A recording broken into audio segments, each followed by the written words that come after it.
Good morning పిల్లలు. Good morning sir. ఏరా కిరణ్, నువ్వు పొద్దున్న లేచి పండ్లు తోమి స్నానం చేసి వచ్చినావారా?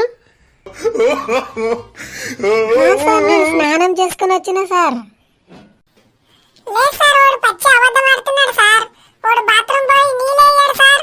ఇంకా స్నానం ఎక్కడ చేస్తాడు సార్ వాడు? ఏమ్రా కిరణ్, వాడు చెప్పింది నిజమేనా? నీ స్నానం చేసావా లేదా ఈరోజు? లేదు సార్, స్నానం చేయలేదు సార్. ఎందుకు చేయలేదురా స్నానం? బాత్రూమ్ పోవడానికి మా తిప్పలుంది సార్ మా ఊళ్ళో. ఈ ఎండాకాలంలో నీళ్ళే దొరకకొచ్చినాయి సార్ మాకు. మరి బాత్రూమ్ ఎట్లా పోతారా మీరు? బాత్రూమ్ ఎట్లా పోతారంటే ఏం చెప్పాలి సార్ మీకు? బాత్రూమ్ పోతాం, నీళ్ళు వేయం సార్ మేము. అసలు నీళ్ళు ఉంటాయి కదా సార్ నీళ్ళు వేసేది.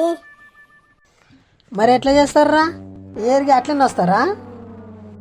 మరి ఇంకేం చేయమంటావు సార్? అసలు నీళ్ళు ఉంటాయి కదా నీళ్ళు వేసేది. నీళ్ళు లేనప్పుడు ఇంకేమేయమంటావు సార్?